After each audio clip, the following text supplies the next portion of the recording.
Are you watching this? Yes. This blurred footage.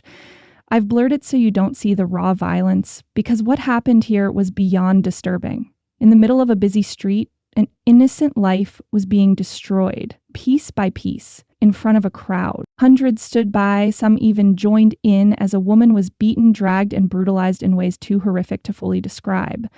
You might be wondering, what did she do to deserve this? Why was she treated so mercilessly? Stay with me, because behind this shocking video lies one of the most heartbreaking and unjust stories you'll ever hear. This is the story of Farkhunda Malikzada, a woman whose courage met unimaginable brutality. How does a place of peace turn into a scene of horror? Let's dive into her life and the nightmare that unfolded. Farkhunda Malikzada was 27 years old, a beacon of hope in a world that often dimmed women's voices.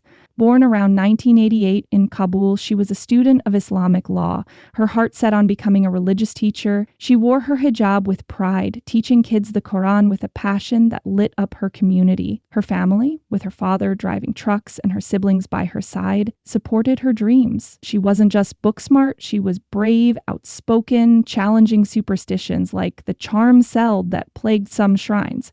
Farkhunda was that person, dreaming of marriage and a family while fighting for justice in her society. Her name, meaning auspicious in Dari, carried a promise she lived every day. According to The Guardian, she'd recently finished her studies and was preparing to take a teaching post. Friends described her as someone who'd stand up no matter the cost. Her spirit was unbreakable, even when the world turned against her. Photos from Wikipedia show her smiling in her hijab, a young woman full of life. The image we'll use to honor her memory, just thinking about the strength she had. The brutality unleashed. It started with a confrontation. On March 19, 2015, Farkhunda visited the Shah Do Shamshara shrine, a place she knew well. She challenged a mullah selling amulets, calling it un-Islamic. But instead of backing down, he twisted her words, shouting that she'd burn the Quran, a lie that ignited a firestorm. Within minutes, a mob of hundreds gathered, their anger fueled by the false accusation. The scene turned chaotic, and Farkhunda stood alone. What followed was a nightmare no one should endure. The mob beat her with sticks and stones, their rage blinding them to her pleas. She was thrown from a rooftop, her body crashing down, and then run over by a car. Bro, just think, can you imagine the pain? They dragged her, stoned her further, and set her on fire, her body eventually dumped in the Kabul River.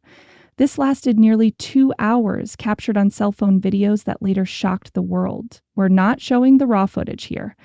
This case is too disturbing, and it could promote violence. Instead, we'll use blurred visuals or reenactments to respect Farkhunda's memory. If you want to see the real clips, search online, but be warned, they're graphic. Sources like BBC and the New York Times have documented this, and we'll stick to their non-graphic reports for clips. The brutality didn't just end with her death. Witnesses said the crowd chanted Allahu Akbar and anti-American slogans, a mix of religious fervor and mob mentality. Police stood by, some even joining in, as if Farkhunda's life slipped away. Her courage met a horror that defies belief. The image of her body, bloodied and burned, haunts those who saw it, but will keep this respectful, focusing on her fight, not the gore. A life cut short. Farkhunda's background made her stand out. She wasn't just a victim. She was a woman with a mission. According to Al Jazeera, she'd been vocal about women's rights within the framework of Islam, a rare voice in a patriarchal society. Her family later said she'd gone to the shrine that day to pray, not to cause trouble. The mob's actions weren't just an attack on her, they were an attack on every woman daring to speak out. The aftermath of the brutality saw her body recovered from the river, a grim reminder of the violence. But even in death, her story began to inspire. Her fight didn't end that day. The world would soon learn her name, and her courage would spark a movement, a question of justice. March 19, 2015 turned a day of prayer into a day of terror for Farkhunda Malikzada, a woman of faith beaten and burned by a mob over a lie. Her life snuffed out in the most brutal way. But why did this happen? Who fueled the mob's rage, and will anyone answer for this crime? The story of her death is just beginning to unfold. We'll dig into the investigation that tried to make sense of this chaos. My name is Fawzia Koufi. I am the member of the commission to investigate the case of Farkhunda.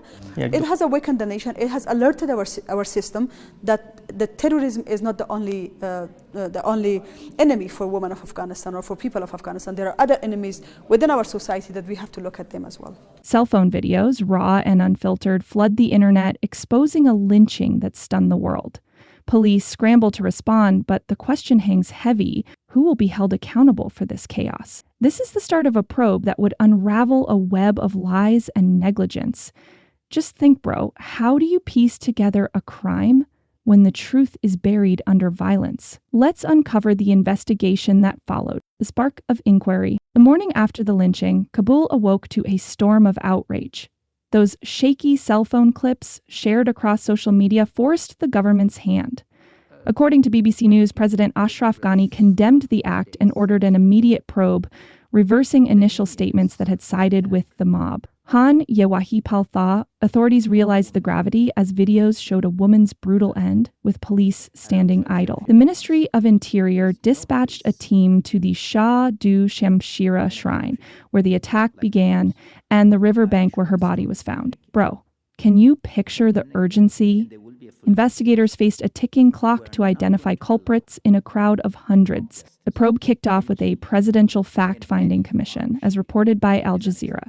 Witnesses were questioned, shopkeepers, bystanders, even some mob members who fled. The focus shifted fast when it became clear the accusation of Quran burning was a fabrication. The ministry's own statement on March 24, 2015, confirmed no holy book was harmed. The investigation relied heavily on technology. Cell phone footage, grainy but damning, became the backbone of the case. According to the New York Times, analysts pored over hours of clips identifying faces and actions: men throwing stones, dragging her body, setting it ablaze. Forensic teams examined the riverbank, collecting blood samples and fragments of burned cloth. The autopsy, detailed by RFE/RL, revealed death by multiple blunt force injuries, with burns as a secondary factor. Bro, just think. Every piece of evidence painted a grim picture of coordinated rage. Police negligence emerged as a glaring issue. Reports from Amnesty International highlighted how officers at the scene failed to intervene, with some allegedly joining the mob. The commission interviewed law enforcement, uncovering a culture of inaction. Internal memos showed orders to stand down, fearing escalations. Investigators cross-referenced video timestamps with radio logs, building a timeline of the 2-hour assault, identifying the culprits. The probe zeroed in on 49 suspects, their identities pulled from video evidence and witness tips. According to court documents cited by The Guardian, the list included shrine regulars, taxi drivers, and students, with a mullah at the center of the storm. No single leader emerged, but the crowd's actions suggested a shared frenzy. The investigation mapped their movements, from the shrine to the river. Police raids followed, arresting men whose faces matched the footage, though many slipped away in the chaos. The false accusation's origin traced back to the mullah's retaliation, a detail confirmed by early witness statements. Imagine the pressure on investigators to sift through this mess.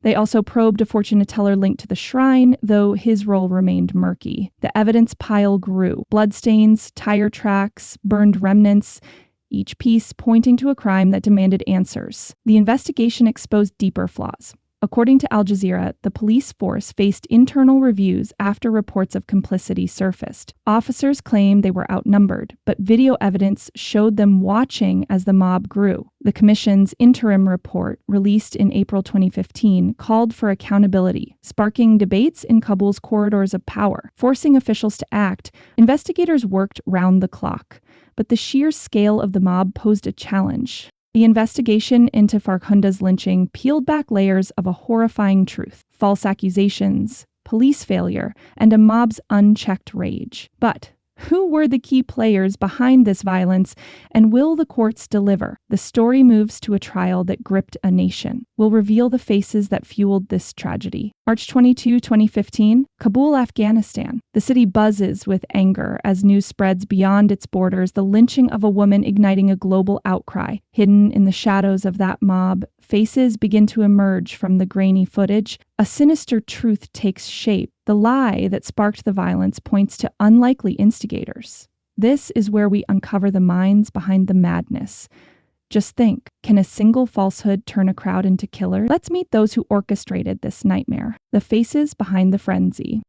The investigation's video evidence didn't just capture chaos, it revealed key figures driving the attack. According to court records cited by The Guardian, the ringleaders included a mullah named Zainuddin, whose false claim lit the fuse. His role as the shrine's custodian gave him sway over the crowd, and when Farkhunda challenged his amulet, he retaliated with the accusation of Quran burning. Another name surfaced: Sharaf Baglani, a bold participant who bragged about his role on social media. Al Jazeera reported his image, captured mid-attack, swinging a stick with fury, a young man whose arrogance fueled the mob's energy. Then there's Abdul Bashir, identified as the driver who ran over her body, his face grim in Mohammed Yaqub, a teenager who threw a rock, rounds out the core group, his photo showing a boy caught in a moment of rage. 4 or 5 key players, depending on the count, whose actions stand out in the crowd's blur. Their motives weren't complex. Misogyny and a need to protect their authority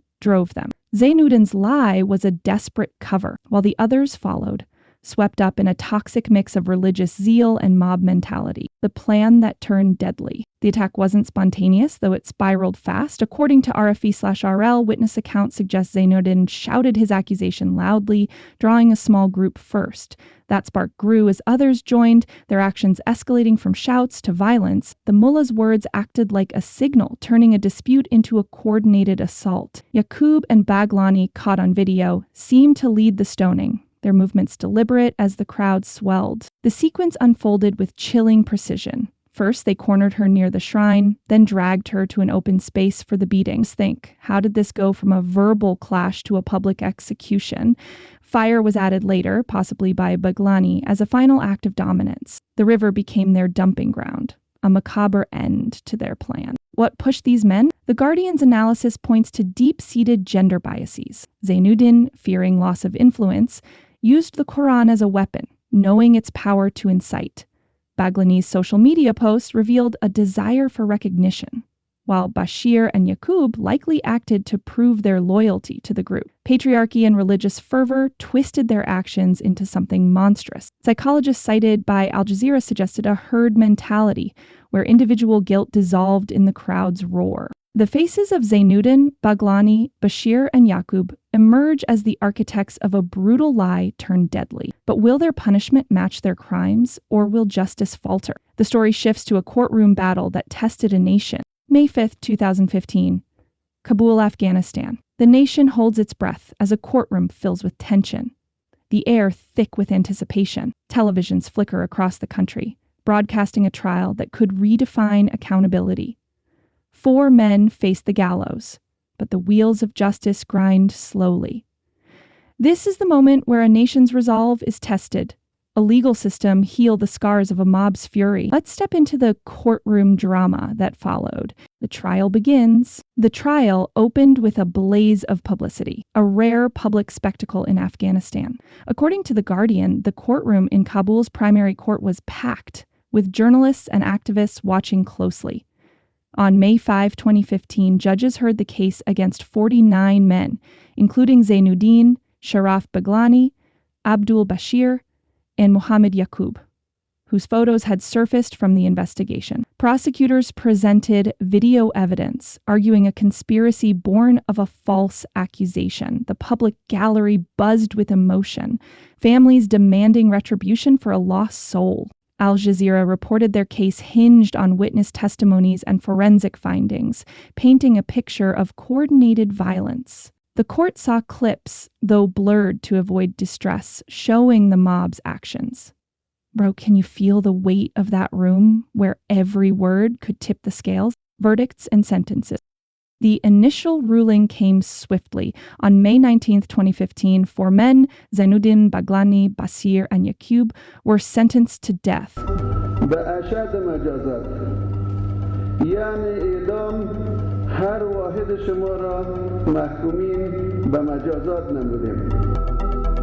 Their roles as key aggressors undisputed.